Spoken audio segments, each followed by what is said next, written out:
그 다음에 성경은 왜 기록되었습니까? 하나님의 형상을 회복하기 위하여. 창세기 1장 26절에 하나님이 말씀하십니다. 우리의 형상을 따라.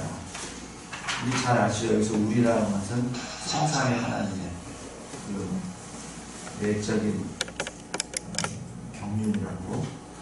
하나님의 형상을 따라 하나님의 모양대로 우리가 사람을 만들고 그들로 모든 것을 다스리게 하자 하시는 것이 창세기 1장 26절에 성상의 하나님의 결론이요.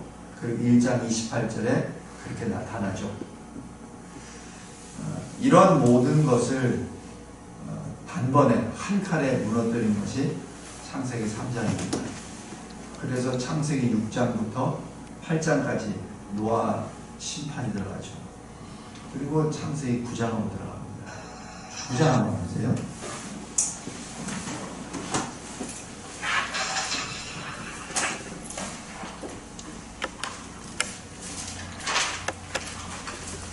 창세기 9장 1절 보면은 창세기 1장 28절과 내용이 같아요. 네, 하나가 다릅니다.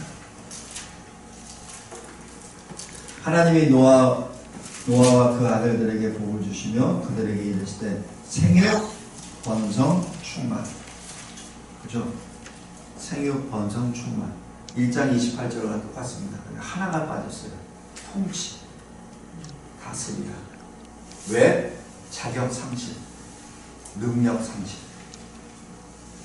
그 선언입니다. 그 결과 어떻게 되죠? 2절 보세요. 모든 생물이 너희를 두려워하며 너희를 무서워하리니. 그 다음에 3절. 모든 산동물은 너희의 먹을 것이 될지라. 이렇게 되죠. 이게 뭡니까? 창세기 2장에서는 왕으로 등극합니다. 등극이라고 표현하면서 좀 뭐한데, 에덴 동산에서 이 생물들에게 이름을 다 주잖아요. 그게 왕입니다. 통치자입니다. 통치자가 이 노아 홍수 심판 이후에 나타난 그 신분은 사냥꾼으로 전합니다.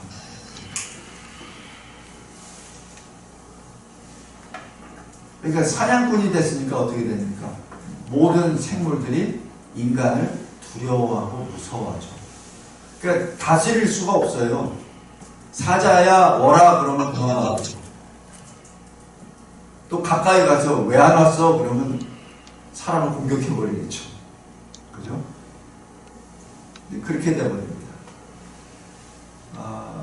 이런 모습들이 인간의 전적 타락의 결과, 그런 것들이 되기 때문에 하나님께서는 그것을 좋다라고 평가 안 하십니다. 저들을 다시 회복시켜야 되는데 회복의 방법이 뭐냐는 얘기죠. 성경입니다.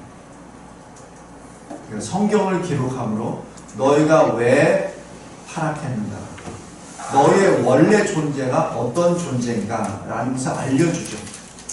그래서 거기서 그러면 다시 회복할 수 있는 길은 뭐냐라고 했을 때 예수 그리스도를 믿고 하는 그 역사가 나타납니다.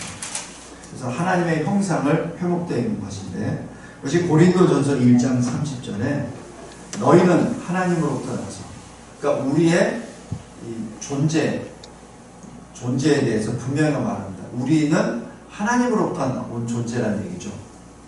그리스도 예수 안에 있고 예수는 하나님으로부터 나와서 우리에게 지혜, 의로움, 거룩함, 구원함이 되셨습니다. 여기서 지혜, 의로움, 거룩함 이 자체가 하나님의 잃어버린 형상이죠. 그 잃어버린 형상을 어떻게 얻습니까? 구원함. 그것이 에베소서 4장 24절에 의, 진리, 거룩함으로 새 사람을 입으라 라는 것이 하나님의 형상의 회복입니다. 이 형상의 회복의 목적이 뭐냐는 얘기죠.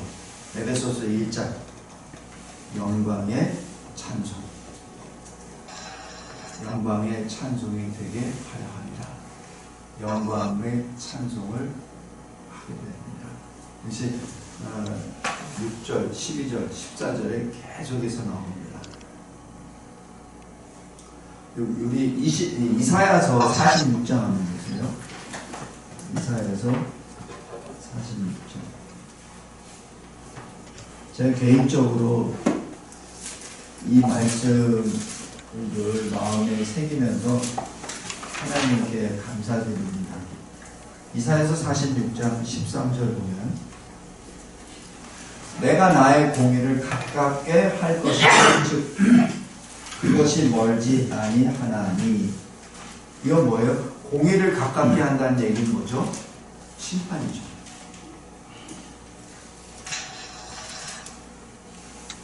나의 구원이 지체하지 아니할 것이다. 바로 심판과 구원은 같이 들어간다는 얘기입니다. 그러니까 요한계시록에서도 심판과 구원이 같이 막 들어가잖아요. 그렇죠? 같이 들어갑니다. 공의를 지체하지 않는다. 그리고 나의 구원이 지체하지 않는다는 것이 바로 그 말씀이에요. 이유! 왜 나를 구원해 주십니까? 라는 이유는 내가 나의 영광인 그 이스라엘을 위하여 구원을 시오니까. 지금 하나님이 버려지만도 못한 나를 향하여 너는 내 영광이다 라고 부르십니다. 이게 하나님의 표현할 수 없는 크신 사랑입니다. 하나님이 나를 향하여 그렇게 불러주신 거예요. 그러니까 우리 이 지상에 있는 교회가 부족하죠. 사실 교회에 모인 사람들 다 죄인들이죠. 그리스도 안에 있는 죄인들이죠. 여전히 범죄하고, 여전히 거짓말하고, 여전히 더럽고, 여전히 추한 인간입니다. 그러나 그리스도 안에 있죠. 근데 그 나를 하나님이 불러주십니다.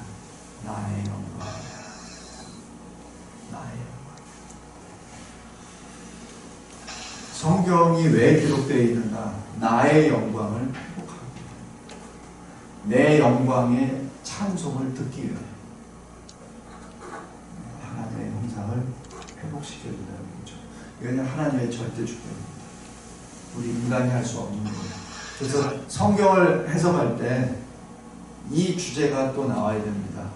그냥 막연하게 하나님이 졸고 계시다가 갑자기 잠을 깨셔가지고 이런 거 하셨어. 이런 생각하면 안 되고, 제가 왜 이런 얘기하냐면 기도 많이 하시는 분들이 이런 말씀을 해요. 내가 기도를 열심히 했더니 보좌가 바뀌었다. 방향을 틀었다.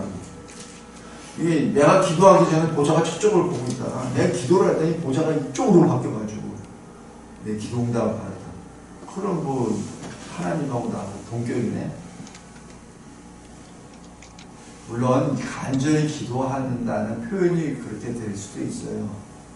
그러나 너무 주관적으로 하나님의 그 절대 주권을 자기식으로 이렇게 표현하는 것도 주의해야 됩니다. 특별히 성경을 많이 연구하는 분들은 진짜 조심해야 됩니다.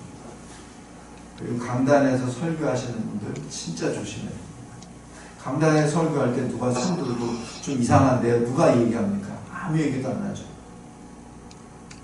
아무 얘기 안 해요. 그러니까 그냥 고삐 풀린 망아이처럼 자기 하고 싶은 대로 다 얘기해요. 그러면 안 되죠. 우리 에스겔 9장 한번 보시죠.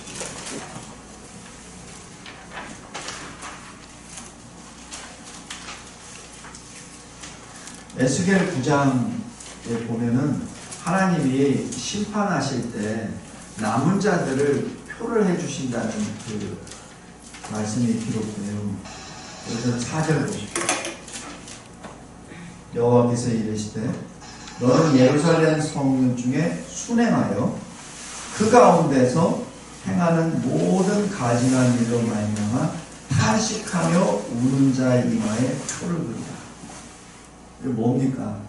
지금 이 당대에 지금 모든 사람들이 하나님 앞에 범죄하고 대적하고 이런 그 현상을 보고 탄식하는 자, 우는 자, 이게 뭡니까? 회개하는 자, 그들의 이마에 표를 표시를 하는 얘기죠. 마치 출애굽 직전에 인설주의 문인방에다가 이 어린 양의 피를 하듯이 그 사람들의 이마에 표를 하라는 얘기입니다. 그리고 여기 5절에 너희는 그를 따라 성읍 중에 다니며 불쌍히 여기지 말며 긍휼을 베풀지 말고 가라. 6절에 늙은 자, 젊은 자, 처녀, 어린이, 여자 다 죽여라. 단 이마에 표 있는 자는 가까이 하지 마라. 그 얘기입니다.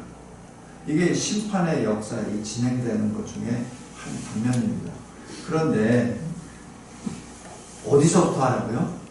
내 성소에서부터 시작. 내 성소에서부터 시작. 이게 굉장히 무거운 말씀입니다. 거룩하신 하나님은 거룩한 종들을 통해서 거룩하신 역사를 행하세요. 그러나 그 거룩한 자, 하나님을 가까이 하는 자, 그 자에부터 먼저 심판하십니다. 먼저 심판하십니다. 우리 지난주에 그 레위기 10장에 우리 가졌잖아요. 이 아론의 두 아들, 나답과 아비후. 먼저 거기부터 진짜. 그래서 그것이 하나님의 마음입니다. 베드로전서 4장.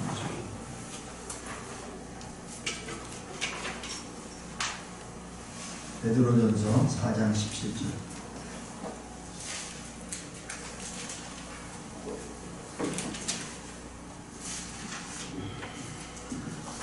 베드로전서 4장 17절에 하나님의 집에서 심판을 시작할 때가 되었나니.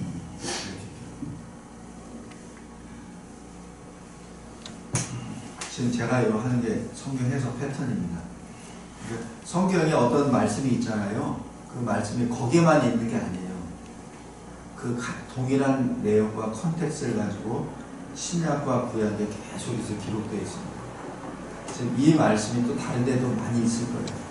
오늘 여러분들이 찾아보셔야 돼요. 그러니까 하나님의 심판은 하나님을 가까이 하는 자로서 먼저 시작합니다.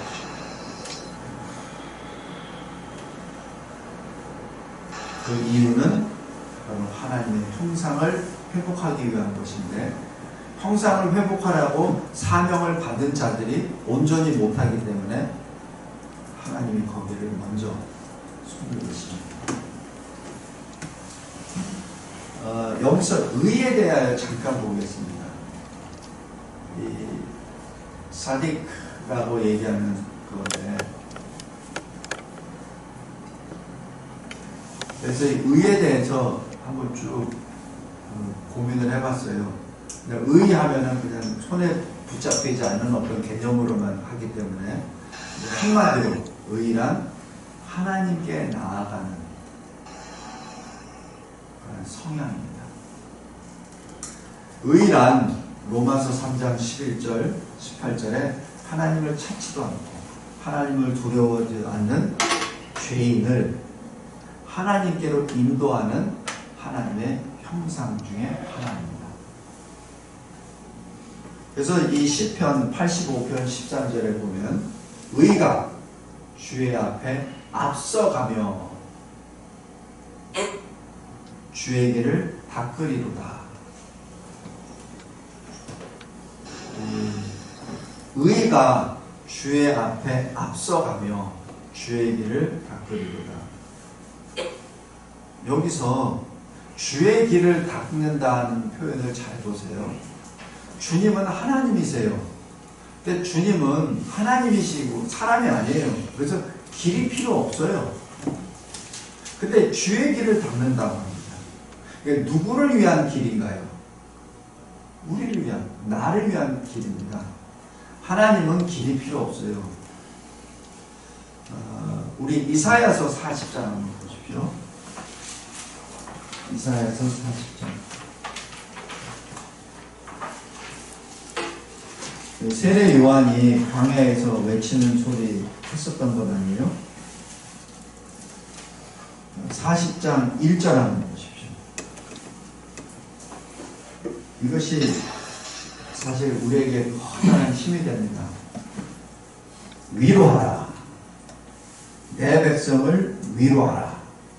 지금 이 광야에 흩어져서 어찌할 바를 모르는 내 백성을 위로하라라고 말씀합니다. 그런데 2절에 근데 위로하는데 어떻게 위로하냐면 마음에 닿도록 외치라는 겁니다. 저기 어디야 그 요나가 가서 그냥 성의 없이 하는 그런 개념이 아니라 마음에 닿도록 외치라는 얘기. 외쳐라. 그래서 왜냐하면은 이제 때가 됐다. 외치라. 그러면서 3절에 이렇게 말합니다. 여호와의 길을 예비하라. 이 광야에서 여호와의 길을 예비하라. 높은 언덕은 낮춰라. 계곡은 높여라. 이게 뭐예요? 높은 교만의 마음은 얘는 뭐란 얘기죠? 좌절과 낙심에 있는 그 깊은 수렁에 빠진 마음은 도두어라는 얘기죠. 그리고 고르지 못한 이 땅, 이 광야 땅을 평탄하게 만들어라. 이 얘기는 주님이 제대로 아무런 거침없이 오시도록 예비하라는 겁니까? 저도 처음에는 그렇게 해석했어요. 근데 그게 아니에요. 주님은 그런 거에 이 방해를 받으신 분이 아니에요. 뭡니까? 우리 보고 그렇게 하라는 말씀입니다. 낙심하느냐? 도도라. 교만하냐? 낮춰라. 세상 걱정, 근심, 염려로 뭐 일이 가시덤불이 많이 깔리냐? 다 평탄케 하라. 그래서 주의 일을 예비하라는 얘기는 네가 하나님께로 갈 수 있도록 예배하는 겁니다. 그 얘기 뭐예요? 회개하라는 얘기하는 거예요. 그러니까 세례 요한이 너는 누구냐? 네가 그리스도냐? 아니다. 그럼 너는 누구냐? 나는 광야에서 외치는 소리다! 라고 얘기하는 것이 이겁니다. 그러니까 광야에서 외치는 소리가 회개하라. 천국이 가까이 왔느니라. 그 회개하라는 얘기가 지난주의 시간에는 너는 하나님의 백성이라는 초청이라고 말씀드렸죠. 두 번째는 평탄케 하라. 주에게는 예배하라는 얘기는 회개하라. 그래서 주님 만날 준비를 하라는 얘기죠. 주님을 만날 준비. 여기 이사야서 40장 5절 보시죠. 여호와의 영광이 나타나고 모든 육체가 그것을 함께 보리라. 이는 여호와의 입이 말씀하십니다. 왜? 여호와의 말씀은 그대로 이루어지기 때문에 거기에 토시 하나 누가 반대할 수 없기 때문에 그대로 이루어지기 때문에 이루어진다는 얘기죠. 그래서 여기 의가 시편 85편 13절에 주의 앞에 앞서가며 네, 애플뮤직에 보관한 주의 길을 닦으리로다 라고 하는 그 말씀 자체가 의가 그렇게 행하신다는 얘기죠. 바로 의가 나를 하나님께로 인도하는 그런 길이라고 봅니다. 그래서 네. 그것을 구체적으로 이 친구가 계속 등장하네요.